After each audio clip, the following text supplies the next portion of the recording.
সকাল আমার প্রিয় বন্ধুরা। হুগলি জেলার ছোট্ট একটা গ্রাম থেকে আমি মামনি আমার আরও একটা নতুন ব্লগে তোমাদেরকে অনেক অনেক স্বাগতম আর অনেক ভালোবাসা। আর একটা নতুন ভিডিও নিয়ে তোমাদের কাছে চলে আসছি। তোমাদের পুরো ভিডিওটা দেখার অনুরোধ রইল। এখন ঘড়িতে বাজছে সকাল 7:30। আর আজকে কি জানো তো বন্ধুরা, আজকে হলো রথযাত্রা। যেহেতু ভিডিওটা একদিন পরে দেব, তো একদিন পরেই হচ্ছে, তবুও তো সবাইকে জানিয়ে দিলাম শুভ রথযাত্রা। সবাই রথযাত্রা ভালোভাবে কাটাবে। আর দেখো 7:30টার মধ্যে আমার সমস্ত কাজ সারা হয়ে গেছে। আর আমাদের এখানে দেখো রথযাত্রার দিনে হলো ভোগ দিচ্ছে বাড়িতে আমাদের কাকিমাদের, মানে ওদের বাড়ি থেকেই রথটা যাবে। আমাদের এখানে তো 4 বছর হলো রথ হচ্ছে আমাদের এখানে, তো রথ বিকেলে নিয়ে যাবে। তো আজকে সারাদিন এদের বাড়িতেই খাওয়ান দাওয়ান হবে। তো এখানে ভোগ টোগ শেষ হয়ে প্রসাদ পেয়ে তারপরে রথ নিয়ে বেরোনো হবে সেই 3টের সময় করে। তো বাড়িতে নগর ভবনে চলে আসছে আমার কাকিমাদের বাড়িতে এসেছে। তো এদের বাড়ি থেকে হয়ে তারপরে আমাদের বাড়ি যাবে। তো আজকের দিনটা খুবই মজা হয়। প্রতি বছরই এই দিনটায় খুব আনন্দ করি আমরা গ্রামের সমস্ত গ্রামবাসী মিলে। তো এবছরও আশা করছি খুব আনন্দ হবে। তো দেখো আমাদের ভাই দাঁড়িয়ে আছে, ওটা হলো গৌর সেজেছে দেখো। আর এই যে কাকিমা মাথায় দেখো বরণডালা নিয়ে এসছে এইদিকেই। তো কাকিমা এসেই বলছে মামনি আর সব চলে যাবে কিন্তু। আর যাই হোক, কাকিমাদের ওখানে হয়ে গেল। তো এবার আমাদের কাকিমাদের এখানে মন্দিরের কাছে দেখো গৌর নিতাইয়ের পা ধুইয়ে দিচ্ছে, তারপরে আসবে আমাদের এখানে।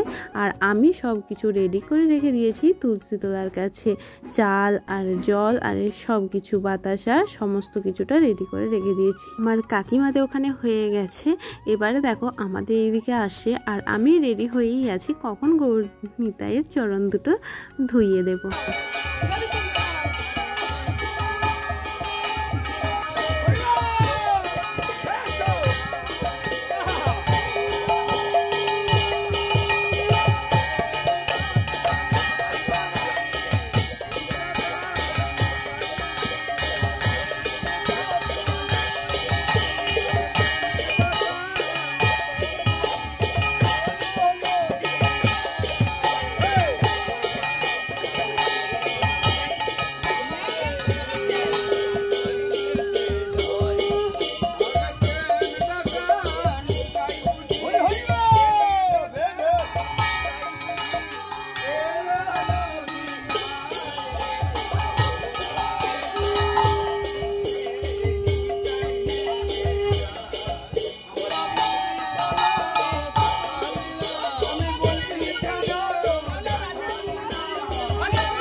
তো আমাদের এখান থেকে গৌর নিতে এখন চলে যাচ্ছেন। আর ওই কাকিমাটা হলো খুব নাচতে ভালোবাসেন আর একটু আনন্দ থাকতে ভালোবাসেন। উনি বললেন যে আমি এখানে একটু নাচছি, আমাকে একটু ভিডিও করো রাধে, এরম করে বললো আমাকে। তো আমি ওনাকে একটু ভিডিও করে দিলাম। তো দেখো এখন গৌর নিতাইয়ারে চলে যাচ্ছেন ওদের বাড়ি। তো চলো আমি টপাটপ করে এদিকের কাজগুলো সেরে নিই। এখন আমরা কোথায় আসছি জানো তো? আমরা এসেছি সেই কাকিমাদের বাড়িতে, হ্যাঁ, তরকারি আনতে। মানে সকালে যে নাস্তা হবে তার জন্য তরকারি আনতে কাকিমা গিয়ে বলে দিয়েছিল যে তরকারি নিয়ে আসবে। আর আমাদের গ্রামে তো কারো যদি অনুষ্ঠান হয় তাদের বাড়িতে সবাই সেই দিনটা পুরোটা খাওয়া দাওয়া হয়। তো মুড়ি আর নিয়ে আসতে বলেছিল। আমরা বললাম যে মুড়ি দিতে হবে না, শুধু তরকারিটা দিলেই হবে। আলুর যে তরকারি হয়েছিল তো তরকারিটা নিয়ে গেলাম। আর এইদিকে দেখো রান্না হচ্ছে। আজকে তো প্রসাদ পাওয়ার ব্যবস্থা আছে, তো রান্না হচ্ছে। আর এই সবজিগুলো কালকে রাত্রে আমরা কাটতে আসছিলাম, মানে কালকে রাত্রের দিকে তো আমরা সবজিগুলো রেডি করে দিয়ে গেছি। আর দেখো এই যে রথটা দাঁড়িয়ে আছে, এই রথটাই যাবে। দেখো এই যে এখানে সবজিগুলো সব বানানো হয়ে আছে। তো এই দিকে রান্নাটা হচ্ছে আর ওই দিকে দেখো গৌরনীতায় কাকিমাদের বাড়ি চলে আসছে, আর আমার সাথে একজন কাকিমা আসছিল। কাকিমা বলল দাঁড়াও ওদের বাড়ি থেকে একটু ঘুরে আসি। তো যাদের বাড়িতে ভোগ দিচ্ছেন তো তাদের বাড়ি থেকে দেখো ঘুরে যাচ্ছি। তো এসেই হাতে একটু মেহেন্দি করে নিলাম, মেহেন্দি করেই তারপরে কি খাওয়া দাওয়া সেরে নিয়েছি। তারপরে কিছুক্ষণ পরে এই যে জগন্নাথ দেবের দিকে জগন্নাথ, বলরাম, সুভদ্রা এনাদেরকে নিয়ে যাচ্ছেন রথের মধ্যে, নয় এখন নিয়ে যাচ্ছেন। সেই তাদের বাড়িতে দেখালাম যে যাদের বাড়িতে ভোগ দিয়েছে ওই কাকিমাদের বাড়িতে এখন নিয়ে যাচ্ছে। ওখানেই পুজো হয়ে তারপরে বিকেলের দিকে একদম রথে সাজিয়ে তুলবে, বেরোনো হবে রথ নিয়ে। এখন ঘড়িতে বাজছে 1:30টার সময় আমরা সবাই মিলে চলে আসি প্রসাদ পেতে। তোমার দাদা ভাই, আমাদের মা, আমি আর বাবান দেখো প্রসাদ পেয়ে গিয়ে রেস্ট নিয়ে 3টের সময় করে বেরোনো হবে রথ নিয়ে। তো চলো আমরা প্রসাদ পেয়ে নিই, তারপরে একদম 3টের সময় তোমার সাথে দেখা হচ্ছে। এখন বাজছে ঘড়িতে 4:30। 3টের সময় আমরা আসতে পারিনি, কারণ 3টের সময় গিয়ে জানো তো ঘুমিয়ে পড়েছিলাম, আর শরীরটা আজকে ভালো নয়। আর এবছর এই প্রথম হলো, এই 4 বছরের মধ্যে এই প্রথম হলো যে আমি এবছর বেরোইনি। তার কারণ আমাকে জানো তো আর বেরোতে নেই রথ নিয়ে।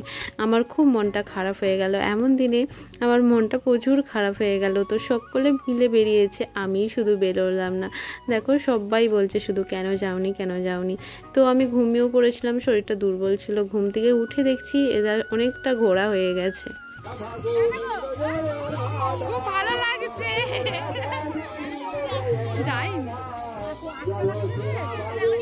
ভালো আছো? যাইনি।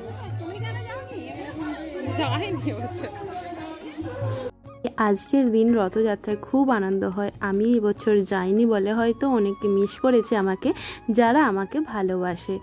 আর তো যাই হোক, রথযাত্রার দিন তো আর বেরোনো হলো না, কপালে ছিল না, তাই বেরোলাম না। উল্টো রথের দিন নয় কপালে থাকলে বেরোবো, তো তখন তোমরা দেখবে যে আমরা কীরকম মজা করি। আর আজকের পুরো ভিডিওটা দিলাম না, যেটুকু আমিও রথ দর্শন করেছি তোমাদেরও সেটুকুই রথটা দর্শন করালাম। তো দেখো রথ তো একবার আগাচ্ছে আর একবার পিছোচ্ছে।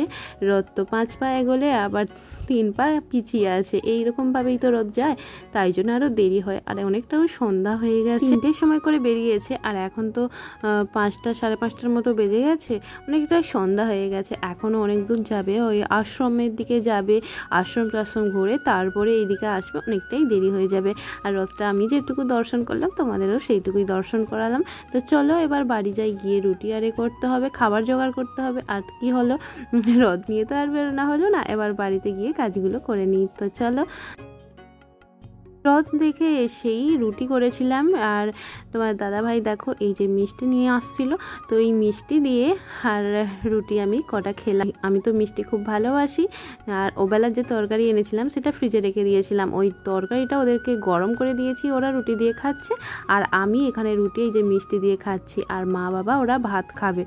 আর দেখো এবেলা ভাত হয়েছিল, গরম ভাত, মা ভাত গ্যাসে করেছিল, আর আমি রুটিটা উনানে করেছিলাম। আমরা খাচ্ছি রুটি, আর ওরা রুটি তরকারি দিয়ে, আর মারে ভাত খাবে। তো চলো বন্ধুরা, আজকের মতো ভিডিওটা এখানেই শেষ করছি, দেখা হবে পরের ভিডিওয়ে। ততক্ষণে সবাই ভালো থাকবে, সুস্থ থাকবে, আর আমার পাশে থাকবে। আমার চ্যানেল যারা নতুন প্লিজ আমার চ্যানেলটাকে সাবস্ক্রাইব করে দিবে।